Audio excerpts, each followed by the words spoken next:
এখন বাজে 11টা সকাল। আমার পুজো হয়ে গেল, এক ঝলক দেখে নিই মা ঠাকুরকে।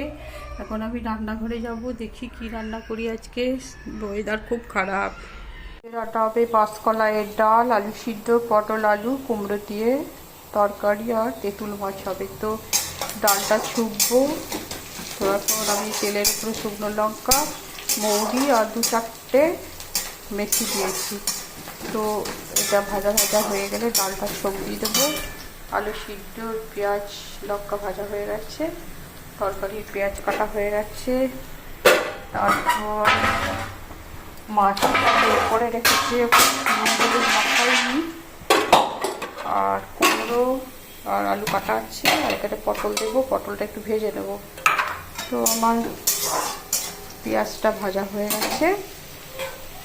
এখন আমি ডালটা ছোপ দিয়ে দেবো। এটা কালো কলাইয়ের ডাল, খোসাওয়ালা। এটা খোসা সমেত রান্না করছি, এটা ভালো লাগে খেতে আমার। এই হচ্ছে আজকে আমার মেনু।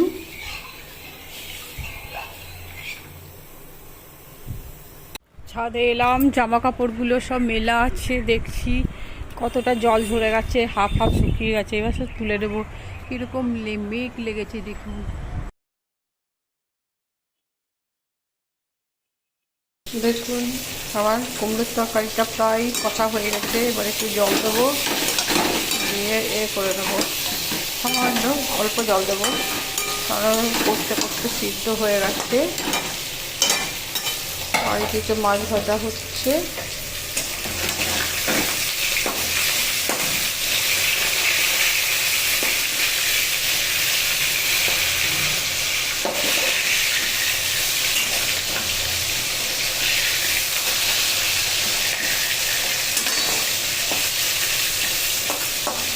আর একটা মাখা আছে, ভেজে নেবো, ব্যাস হয়ে যাবে।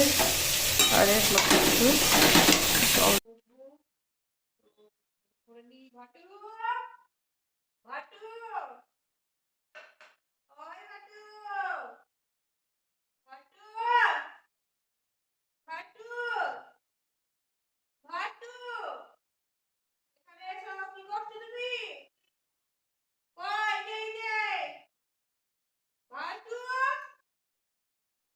শুভ দুপুর বন্ধুরা, এখন বাজে 1:46। দুপুরে ভাত নিয়ে চলে এলাম। আমার আলু সিদ্ধ, কুমড়ো আলু পটলের তরকারি, মাসকলাইয়ের ডাল আর তেঁতুল মাছ। তো আমার ছেলে আর আমি নিয়ে নিচ্ছি, আমরাও খাচ্ছি, আপনারাও খান। আবার দেখা হচ্ছে বিকেলে।